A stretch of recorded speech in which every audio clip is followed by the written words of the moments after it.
Hello, my lovely audience. Welcome to another video. Now, yes, I know, this isn't like what I said a part of my set upload schedule for the next few days, but I just watched like Amethyst Blue, and like when inspiration hit, well, I actually watched it 2 days ago. But when inspiration hits, you do it.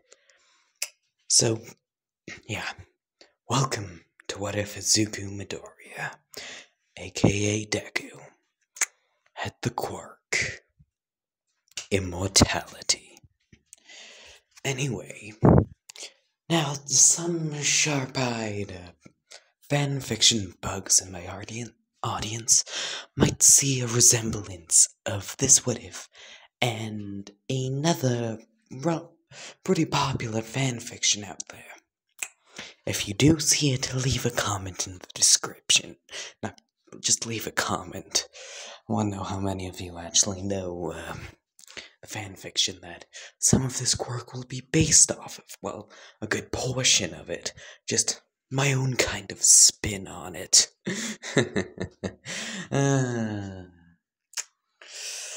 I'm evil. Oh my goodness, my screen's locking up.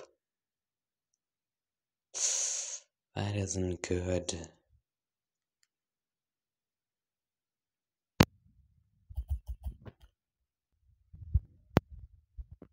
Sorry, all my screen locked up. Yeah, sorry about that.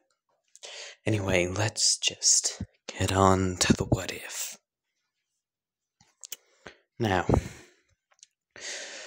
well, okay, how do I start this?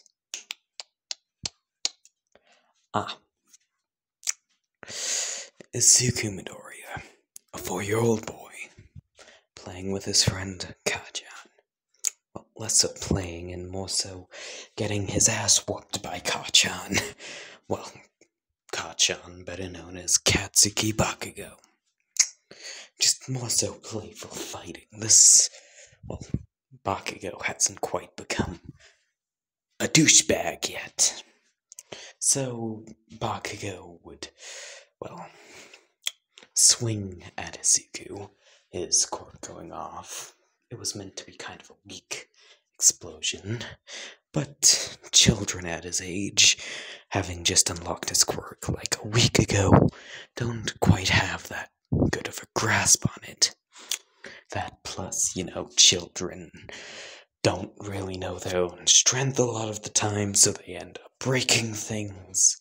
On top of, the fact that quirks at such a young age can be pretty volatile. I mean, just look at Toya. That happened when he was like 6 or 8. So, yeah, quirks can be very volatile in childhood. So, what would end up happening is Izuku would lose his head, both figuratively and literally. He would flat out be fucking decapitated, and not like his neck burns off. I mean, like, his entire fucking head is on the sidewalk now, just splattered about. Now, yeah. Anyway, Izuku would find himself floating through a void of endless emptiness. Then he would feel something. He would feel something underneath him. Feel soft, but cold and damp. He would look up. He would look up and look around, seeing nothing. He would look down and see that he's on some kind of hand. He would blink and look up again and see this monster, this thing, like the size of a building, the size of Gigantomachia himself. It seemingly has veins protruding out of it, with dead bodies flowing through it like blood cells. Its, well, head isn't even connected to its body. Well, probably.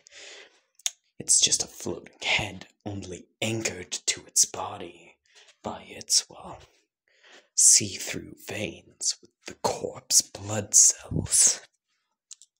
Its body has holes where there shouldn't be holes, and, well, yeah, and too many arms for Zuko to count, creating this almost fan.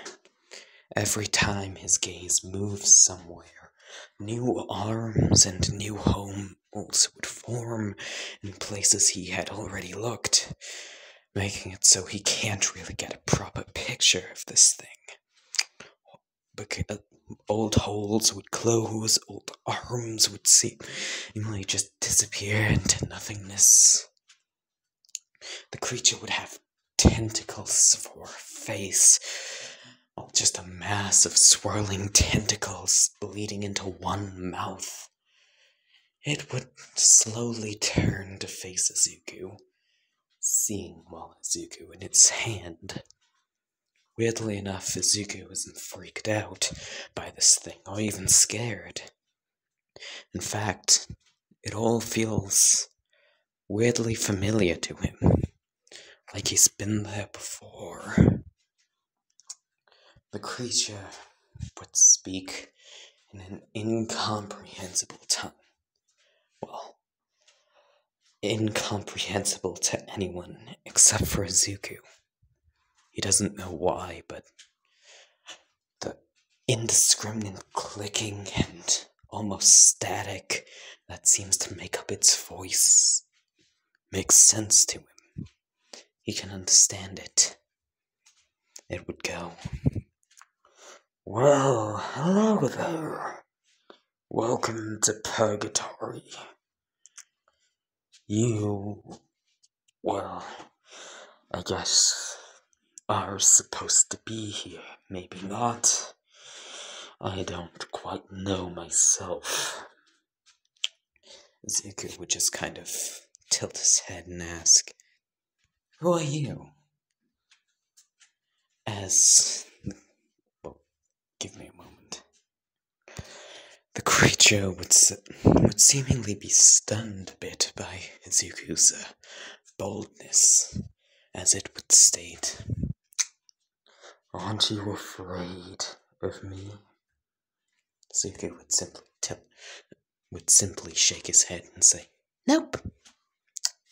It would look at him, confused. Well, at least Zuko assumes that it's confused. It really doesn't have a face to really show emotion, just more so a swirling mass of tentacles and a mouth.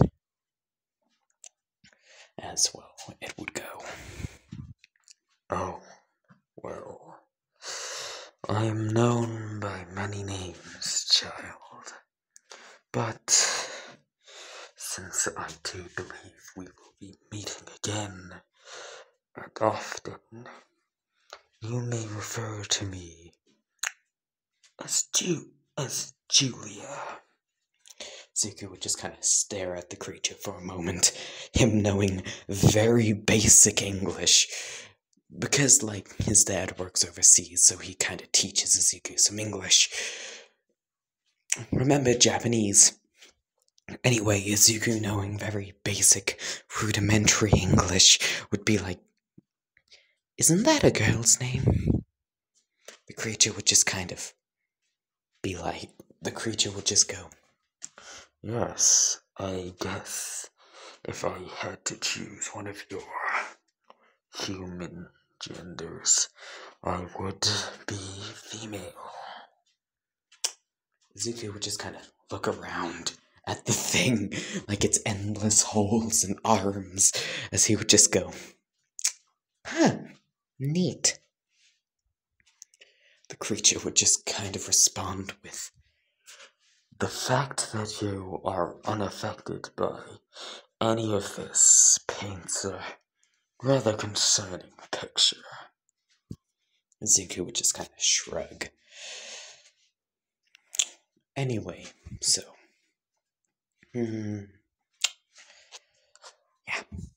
we cut to the outside world. Izuku's body, about 5 seconds has passed in, well, I guess the world of the living, as you could call it. As well, Izuku's stump would smoke, his body's on the ground, Bakugo, and everyone else would be horrified. Until something weird would start happening. The blood and, well, burned and seemingly mangled bits of Izuku's head would all start moving to Izuku's stump. The blood being the quickest, seemingly all just re-entering his body, quickly followed up by the pieces of meat, charred pieces of meat, and the few bits of hair, as they would all clump together in seemingly a head-like shape, as with many gross and uncomfortable cracking and, well, wet sounds, his head would rearrange itself, reforming entirely. However, Izuku's face is cracked and pale. Think like Hantengu type cracked, or like Daki. Think like Daki with the cracks and the paleness. So, yeah. But relatively quickly, the cracks would disappear, reforming in skin, and his pale complexion would disappear, returning to its normal peach. Within a few moments, Izuku would start breathing, and his eyes would open. As he would sit up, scratching his head, wondering what just happened, Bakugo would look at him absolutely terrified for a moment, before his face would quickly become elated as he would say, "Izuku, you got your quirk!" Izuku would look at his hands and ask, I did? Yeah, I took off your head, and your head exploded, and then it all put itself back together.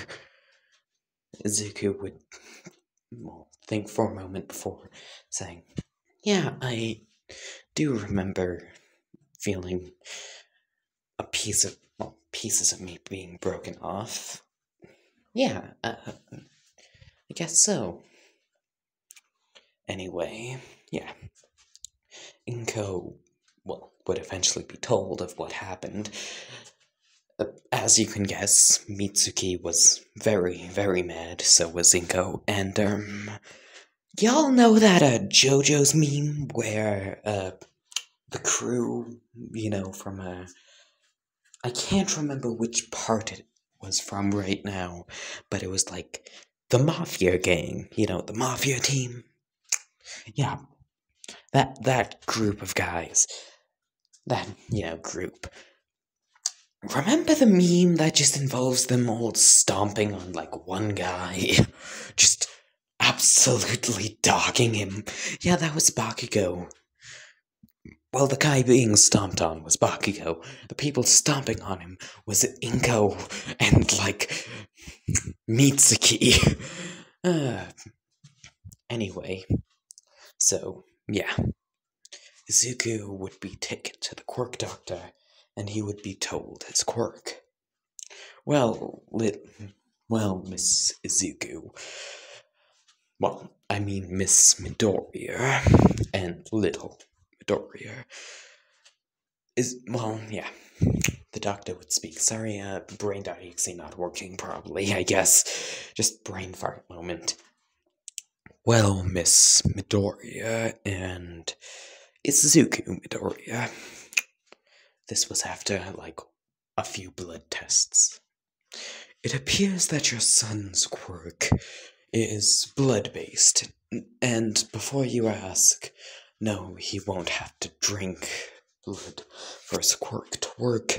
It's more so the blood in his body bears restorative properties, as you would say.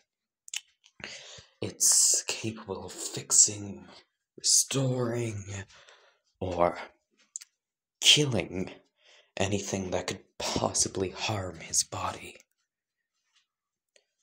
why did you say killing? Like, what's the context there? Inko would ask confusedly, as the guy would go, "Oh, nothing much, just dealing with diseases, parasites, etc. It seems like his very blood cells have a mind of their own, as you would say." His blood cells have a mind of their own? What do you mean? Inko would ask. Once again, doing a lot of voiceovers for this what if, I guess. Doctor would continue. Yes, his blood is capable of, well, acting independently from him.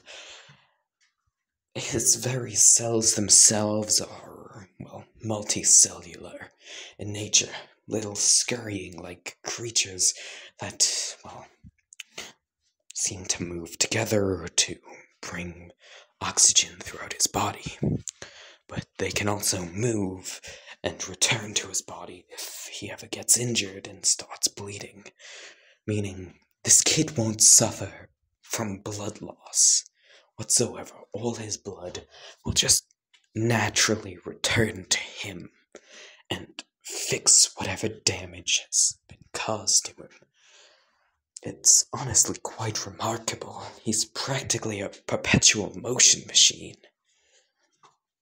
Inko would once again be confused as she would ask, "What do you mean perpetual motion machine?" Well, you see, because of the nature of Izuku's blood, and weirdly enough, I don't even know how this is possible, but one blood cell is capable of giving the necessary nutrition and, well, energy to make two more, meaning he doesn't need to eat whatsoever. Along with that, he doesn't need to breathe, sleep, or even drink because, well, his body is just entirely self-sufficient. He is a marvel of quirks and what they are truly capable of.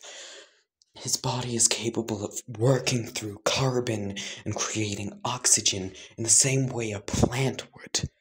Well, without the need for sunlight, meaning he doesn't even need to breathe. He only needs to breathe once in his lifetime, and that's everything he'll need. It's honestly a marvel, and, well, his body doesn't, well, produce any wastewater because the water inside of him doesn't ever get stagnant because of, well, the oxygen thing. Along with that, the nature of his blood just prevents him from ever needing to. His body is entirely self-sufficient. That's what I'm trying to say here. I'm just so excited that I can document such a marvel. He doesn't need to eat, sleep, hell, even take breaks. His stamina is completely and totally infinite. His body produces zero waste product, meaning he does not need sleep, he doesn't need to eat, he does not need to breathe, he does not need to urinate, he doesn't even need to take breaks, because, well, once again, his body does not produce any waste product, meaning the movement of his muscles does not tire him out. Fun fact, I can't remember the chemical's name, but movement of your muscles actually causes a chemical to be, well, produced by it, which will lock up your joints, thus making you tired. So, yeah. And, well, the reason you need to rest is so your body can deal with the chemical and, like, dispose of it. But Izuku here, his body doesn't produce that chemical just flat out, meaning he just has flat out unlimited stamina. His only real, well, weakening factor is he's limited to, well, the strength of a normal human. Sure, he can train his body for presumably thousands of years since, well, you know, his basically, Izuku is an entirely self-sufficient organism that doesn't need anything to exist, doesn't need to so much as even breathe. Along with that, his, well, genetic information does not degrade over time. That's currently the main theory on how aging works. You know, your cells multiply, and the genome buffer, as you would say. Well, okay, I need to explain some biology here. So your genomes, have a little bumper that they bump into each other with, and well, yeah. So there's a chemical that your body produces that fixes it, but you eventually stop producing it after, like, you go through puberty, meaning that as you continue to live and function, your, bumper gets more and more worn down until the point where it starts damaging your genes, which results in the gray hair and weakness of immune system, like fragile bones that come with aging and eventual death. Izuku's body will never stop producing that chemical. He's like a lobster. Yes, lobsters are fundamentally immortal. Get over it. And yes, immortality might actually end up stemming from lobsters. Pause the video now so you can let that sink in. Immortality's coming from lobsters. Most likely. So, yeah. Izuku is like a lobster. His body never stops producing the chemical. Once again, I'm not good with names. I'm good at remembering the functions the functions of chemicals in the body. I'm good at remembering the functions and, well, oh my goodness, brain fart moment, but yeah, I can remember the functions and how the thing works, etc., etc. Just not the name. Give things easier to remember names, like Radius Borealis. What the fuck? Anyway, rant over. So, yeah, back to the work, Doctor. Izuku, your son, is just a miracle of biology. He is... Well, no, I don't think he can become a hero. I do think he will become a very important person. A politician, maybe. Well, just maybe even the president of the country. Because he could theoretically gain thousands of years of experience when it comes to leading and dealing with resources. He could master any skill he wanted to in his lifetime. He could live hundreds of lifetimes. He could become one of the greatest philosophers to ever exist. But a hero? No. With a quirk like yours, you could not become a hero. You could become a very important person in the world and do a lot of good. Just not a hero. Obviously Izuku would become sad by this information, and, well, yada yada yada, all my toy, blah blah blah. Yeah, that all happens. Time skip about a week. Anyway, since Deku has a quirk in this what if, and actually a pretty cool one, sure it isn't flashy, but he's flat out immortal. You know what?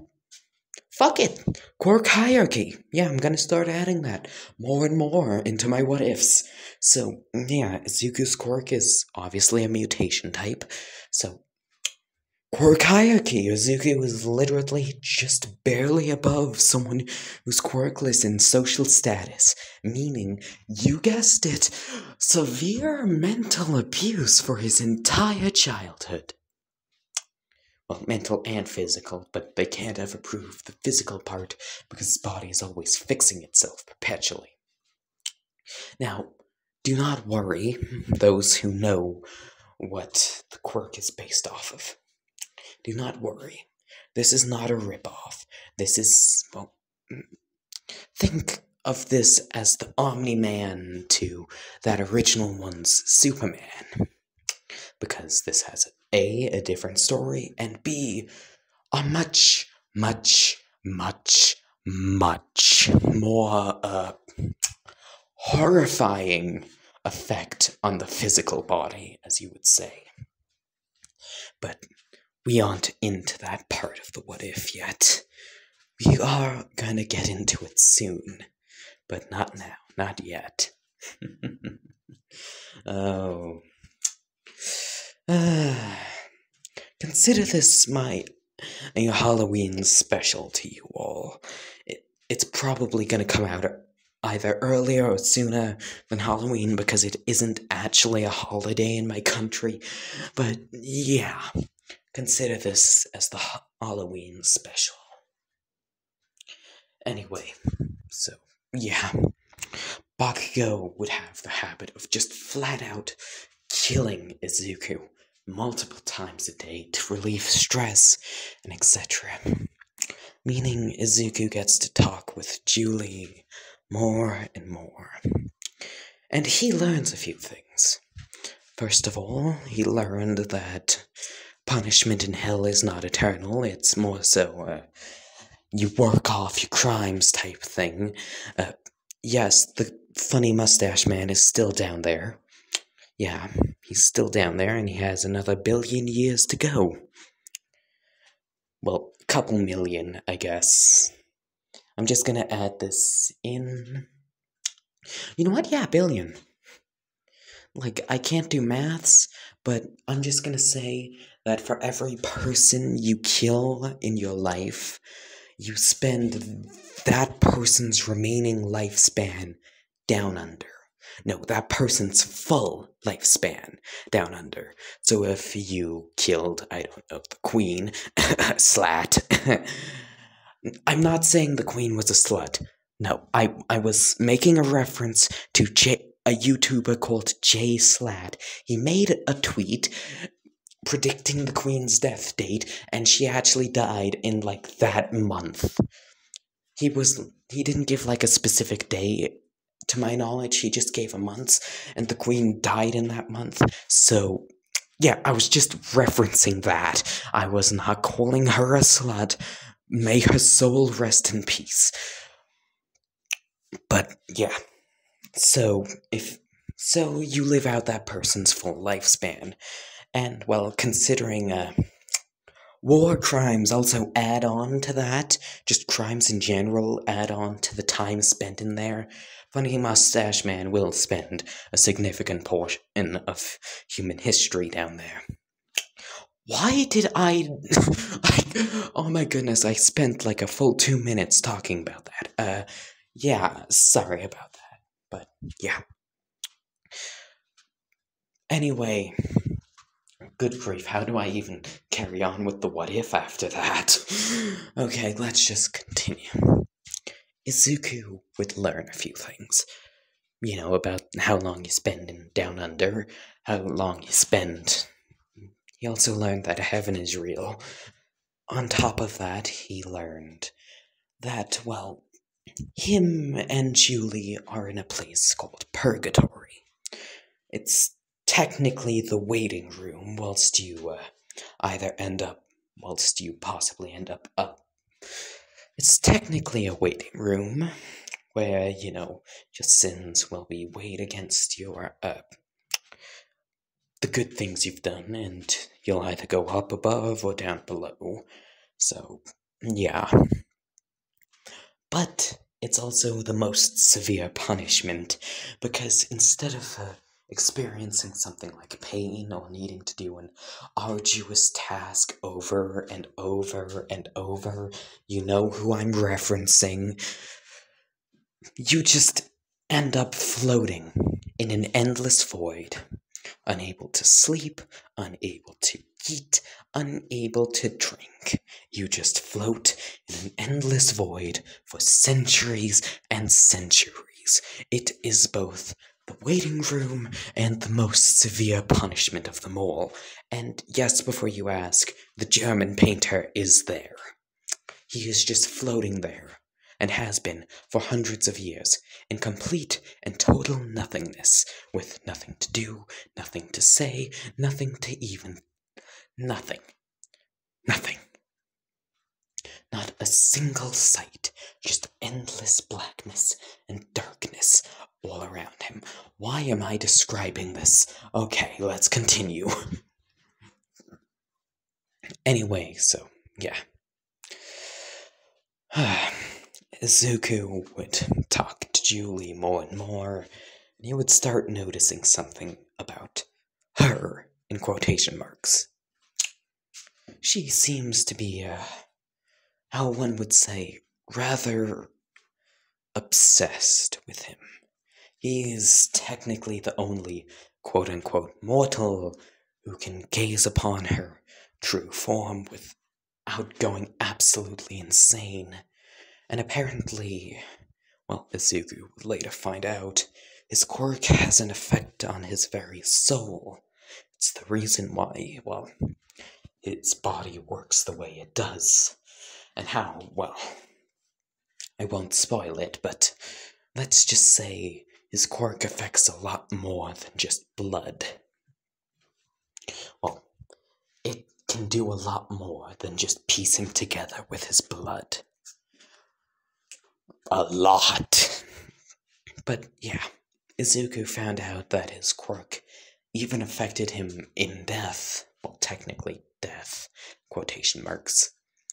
Where it didn't allow him to go insane. It didn't allow his body to degrade in any way possible.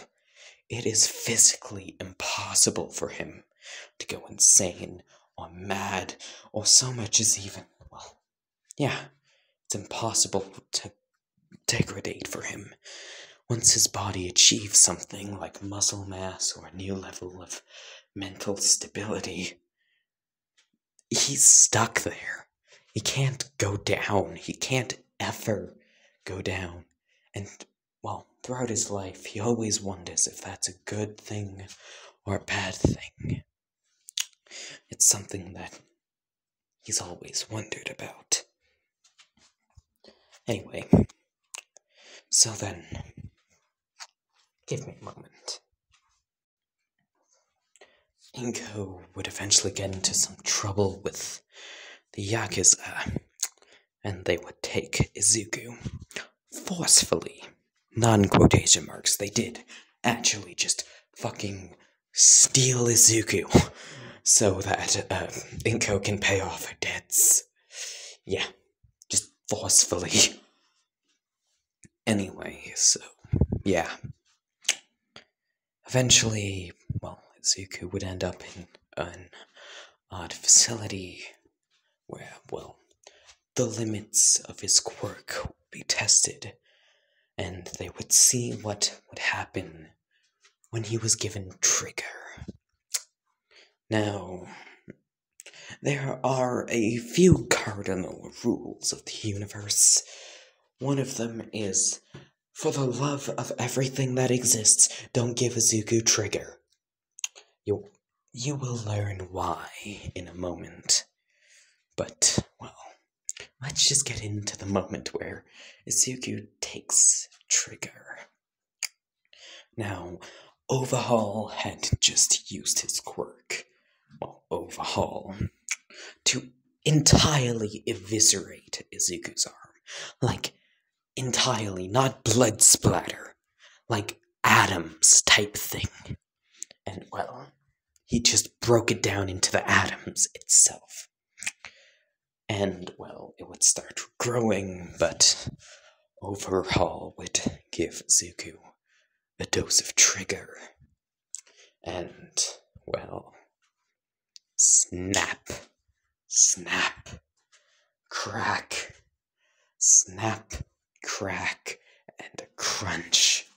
That's all Overhaul could hear as Izuku's body would start contorting and twisting as from seemingly the very air itself. parts of Izuku would begin reforming and recollecting to create, well, his arm once again. Now, I want you to remember, anything that happens to Izuku that has a positive effect is permanent. Izuku can feel, well, his quirk is slightly different, and he doesn't know how to feel about it. He can feel his mind slipping. For the first time in his life, he can feel something other than just neutrality. He feels angry and happy at the same time. At least it's what he assumes is happy. He would then black out. And he would black out real good. Really, really good. Why do I sound horny? I'm not. Just trying to be creepy, I guess. Anyway, Zuko would wake up on the ground, covered in blood.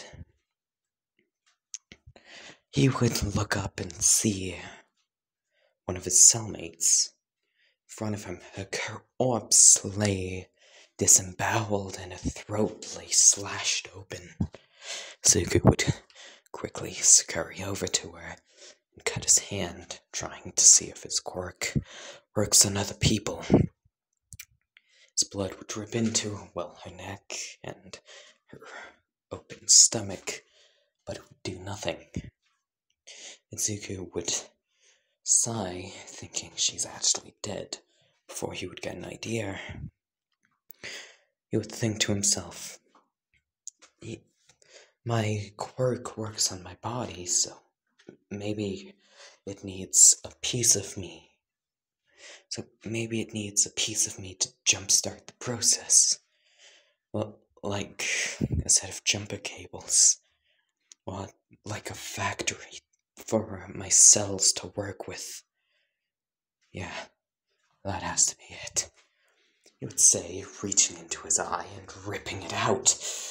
The pain, it hurt, but within a few seconds, his eye would be back. It's, well, back in peak condition. Well, no, it wouldn't be regenerated. Much rather, the nerve would start swinging and moving, trying to reconnect with Izuku. The nerve would also just come out of the empty eye socket, attempting to reconnect with each other, but Zuko wouldn't. He would simply grab the girl by, well, her slashed open throat, pull her close, and, well, rip out her eye, and he would put in his own. He could feel his eye regenerate in its socket as the girl would start twitching and moving and, well, seemingly having a spasm as her skin would pale and crack and her eyes would open. However, unlike Izuku, her skin doesn't return to normal, doesn't return to its blue. Yeah, it was blue before. Its usual blue. It's pale porcelain white and cracked. She would get up like the fucking Undertaker, her body twitching and contorting in unnatural ways. And as she walks, her joints would snap and crack. Zuko could hear a voice from, well, a pile of blood. Well, coming from a pile of blood. Well, not pile. You get what I mean, a pool of blood. Zuko would crawl over it, see a girl with horns, smiling sadistically. She would go, "Ah, Zuzu made his first monstrosity. I knew you were different from others. You're just like me. You're just like us." A set of many, many eyes would open up behind her as Izuku would jump back, startled, he would look back in and see nothing. Zuko would hear screaming from behind him as he would turn around and see, let's say her name's Akari. Akari's fingers stretching into claws, long, sharp claws, except, well, they're able to move seemingly independently from each other, like octopus tentacles. She would slash through one of the few survivors at, well, the facility, chopping him in half. Fun fact, Akari's quirk was water breathing. Yeah, her quirk was that she can breathe underwater, and her skin was covered in blue scales to help with that. She was basically just a big fish, tail included. That's her quirk. You know, quirk hierarchy and all that. Her quirk before this was she was a fish. As well, one of the, well, remaining sentry turrets would unload into her, putting bullet hole after bullet hole after bullet hole after bullet hole right through her body. Within seconds, the bullets would drop to the ground, would be pushed out of her body as she would regenerate, and she wouldn't bleed. She wouldn't bleed at all. Zuko's terrified by this, as he would, well, inch back, scared and shaking, as, well, Kari would dismember the sentry turret, destroying it. Zuko would get an idea. His, well, quirk works off of blood, and, well, his blood staves off the effects of, well, being revived. Along with that, staves off the insanity that comes with it. So, Zuko would cut off his hand. Yeah, he would take a knife, well, a piece of glass, and saw off his hand. Saw it halfway, before ripping it off, blood splattering, as he would run up to Akari and shove it down her throat. As she would start twitching and contorting and spasming, she would fall back, just shaking violently, her skin turning back to blue. Izuku, well, the blood that spilled when Izuku ripped off his hand would slowly make its way up his leg and back into the stump, like something right out of Venom. Yeah, you heard me right. It moved like fucking Venom. Or a colony of red ants. Well, fire ants. Pick your poison there. But yeah, Kari would collapse to the ground and pass out. Well, she was already collapsed. You know what I mean. She had like sit up as she was just transforming, and she would just fall back. Completely normal looking. Zuko would sigh, having learned a lot about his quirk. Anyway, time skip to the start of the anime. Izuku, well, an individual with green hair, wearing a trench coat, would be standing out in the rain, holding a briefcase. He was smoking a cigarette, despite the fact that he looked like 14. He would sigh, and she would then hear a giggle. He would get rather annoyed. In case you're wondering, the incident was when he was 9. Okay. I said incident with quotation marks, in case you're curious. Anyway, Zuko would hear a giggle. He would walk up to it and look into a mirror, seeing the same horrid girl from that day. She would, well, hang off of his shoulder, well, in the reflection. She would say, Oh, little Zuzu still being the government's lapdog, huh? I mean, you already fixed the number one hero. I say we just have at it and kill everyone. Zuko would sigh and say, well, for starters, for some reason, my quirk has a lessened effect on, well, All Might. Well, it has the regenerative properties, but I can't pull his strings like I can the others. Secondly, I'm not most, oh good grief, I'm not the most fond of taking over the world with a zombie army, as you put it. The girl would giggle again and say, wait, give me a moment. Oh, Zuzu, is it that? Or is it, I don't know, maybe because, well, being the government's little puppy, being the government's little dancing monkey ensures that your wonderful mother gets to live out the rest of her days in peace. Maybe it's because he knew you never could be a hero, so this was the closest thing. Or maybe it's just to keep Katsuki out of prison. Before she could finish, Izuku would smash, the glass. The glass that she was talking to him from. He would shatter it and punch right through it. It was like a dollar store's window. As Izuku would sigh, blood dripping from his knuckles, as the pieces of broken glass would be pushed out and the cuts would regenerate, he would sigh. He would say to himself, why do I even still care about that suicide-baiting jackass? And quickly leave a note saying, sorry I smashed your window, and he would take out some money and, throw it inside along with the note. He would then just walk off, taking a deep puff of his cigarette.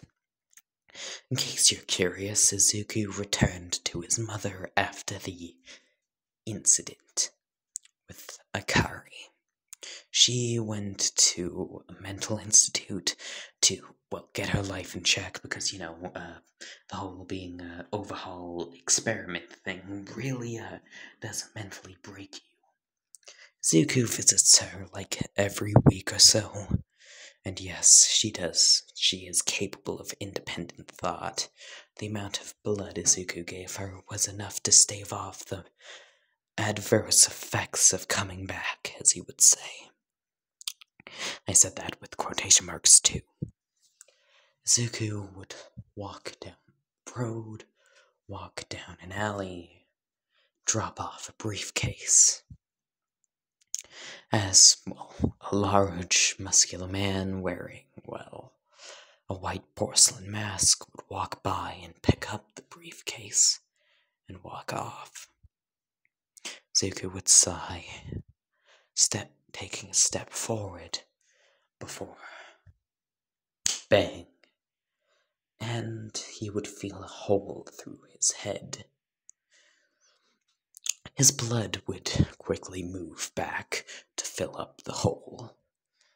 His blood and the pieces of his head would quickly move to his, forehead and refill it. Zuko turning behind him, taking, out a gun and putting a bullet through the muscular man's head. He would sigh and say, another assassin. Another faker, I guess. Who is this? Quirk Liberation League? Or, Meta-Human Liberation League? Yakuza? No, the porcelain mask doesn't match any of them. Those egocentric bastards always put a calling card on. Shit. If a new cult's popped up, don't want to think about it. He would say, putting the gun back into his holster before walking to it and picking it up. Zuko would question why shooting the man was so easy before the man would dissolve into great goop, as he would say, "Oh, a clone. Even better," he would say, walking off, into the rain. Yeah, actually, yeah. He would walk off into the rain, take out a flip phone, and say, "Yo, Archibald. Yeah, another one. It was a setup. Yeah, okay." He would put the phone away, having gotten a set of new orders, as he could just hear Julie's giggling, as she would say excitedly, "Oh, Zuzu's gonna go on a killing spree, isn't he? Oh, you know how much I love it when you... Please, leave me alone for once. I want to hold on to some semblance of humanity." She would giggle and say, "Okay, you aren't any fun when you're in these moods anyway. I'll be back tomorrow, though. Love ya." And with that, she would seemingly, disappear, even though Izuku, didn't really see her disappear since she was in the reflection of one of the water droplets or puddles on the ground. He didn't really care to look. Maybe one of the windows. He was just glad that Psycho couldn't pass through into the mortal realm without being summoned first. He really, really disliked cults because of this.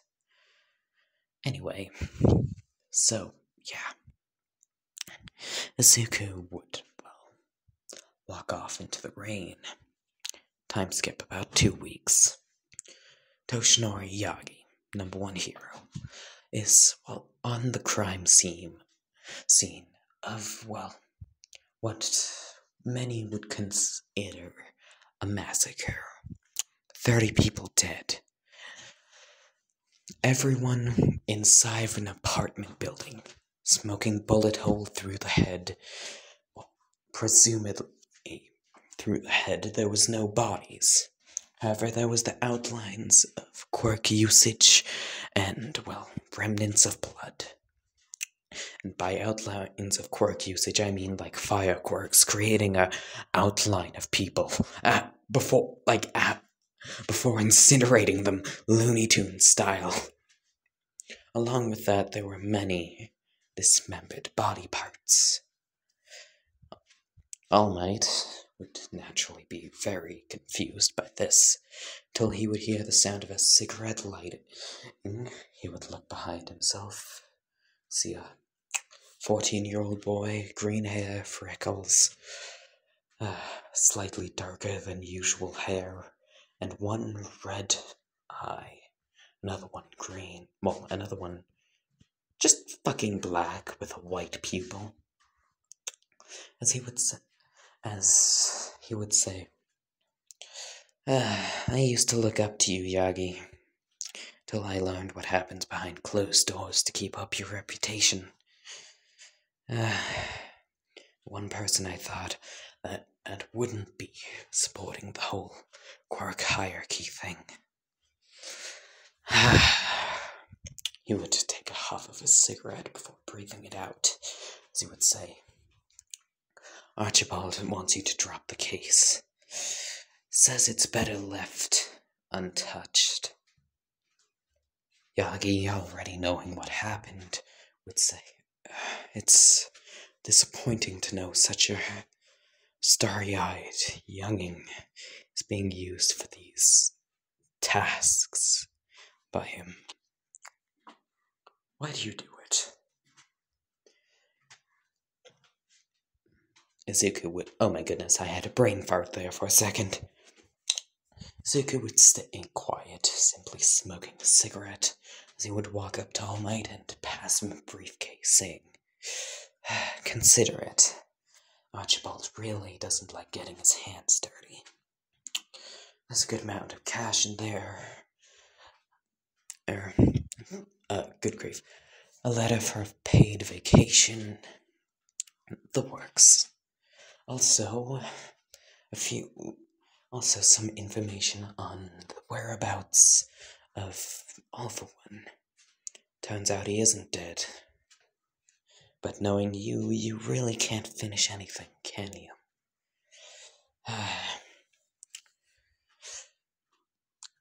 All Might would turn. Sorry, my mouth is getting very dry, that's why I'm pausing. All Might would turn to face Izuku as he's walking away, and he would say, "So you're bribing me to keep quiet, not to interfere?" Izuku would take half of his cigarette again and say, "I'm not. The government is. I'm just their little lapdog." Izuku would then turn down an alley. Anyway, so, yes. Yeah. This has been a full, you know what? I can go for 4 more minutes to make it a full, hour. Yeah. Anyway, Yagi would stare, All Might would stare at, the alley Izuku came from, disgusted. Not by Izuku. Izuku was a child of circumstance. More so disgusted with Archibald. Fat ass has been, utilizing Izuku's quirk to make a couple dozen extra bucks. More specifically, supplying villains and heroes alike with the ability to come back after death, stronger and better than ever, with unnatural abilities that really don't even apply to them. That really, good grief, brain galaxy. Unnatural abilities that could honestly be quirks of their own in exchange for a bit of cash. He's really been mostly selling to the highest bidder. More specifically to politicians. Those are his, biggest clients. Each one wants to run for president. They have longevity quirks so they can live for basically ever. They have the same quirk because they're twin brothers, and it's longevity quirks making them live in their physical prime for all of eternity. He supplied them both with the means for an infinitely resurrectable set of mercenaries to try and kill each other with, and the ability to come back after death if one of them do die, essentially creating this infinite loophole of money. Yagi really, really doesn't like Archibald. Cut to Izuku. He's smoking a cigarette like usual, as he would just take out his flip phone and say, "Yeah, it's done." "Oh, wonderful, wonderful, my boy. How about a paid vacation? Help keep those lips shut of yours." Izuku would sigh and say, "How's my mother doing? You been paying her well? You better have, because if not, don't worry, she's fine. Now, what do you say? Personal assistant, new car, paid vacation, a one-way ticket to the greatest buffet in Japan. I can do it all, my boy. For all the good things you've done for me." Good things is in quotation marks. I put in quotation marks because they aren't good. They aren't good. We cut to Archibald, a fat man with a funny mustache smoking a cigar. He has, almost throne-like office chair, except, seemingly made out of people. Apparently it's a new fashion trend, as they say, but Izuku knows that it's actually A little perimeter Archibald had him set up, just in case someone wanted to come for his head. Anyway, Archibald's busy looking out the window, an arm crossed behind his back, gold watch ticking as he smokes a cigarette, or his cigar, and says, "Good things are coming for you and your mother, my boy. I can just feel it. I can just feel it." As well, his light would seemingly, well, stop working for a moment, the room going black, then the light switching on again. He would sigh and say, "Damn it, I need to get a new light bulb. This is the third change this week. What's going on with those manufacturers?" Anyway, Archibald would end the call, so would Izuku. As he would just hear giggling, well, he would hear giggling, he would unflip his flip phone, see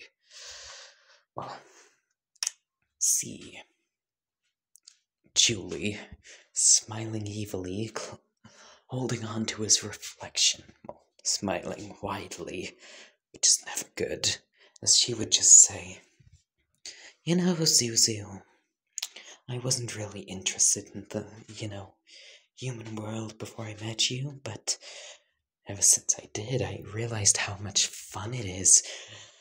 The wars you fight, the politics. It's like my own personal soap opera. And, well, of course, the others really don't care for this world.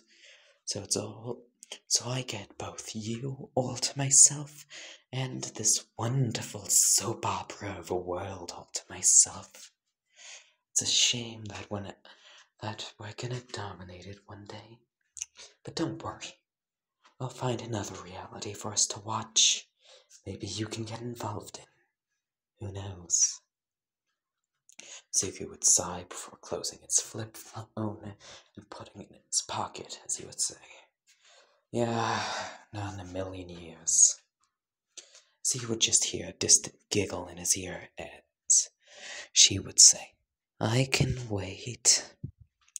Anyway, so yeah, that's about everything I got for this what if. That's everything. I physically can't go on longer. Plus, my mouth is getting very, very dry. So goodbye, my lovely, lovely audience. I hope you enjoyed, and I hope to see you next time. Bye-bye. Once again, my country doesn't celebrate Halloween, so I don't know when it is. So, yeah, sorry about that.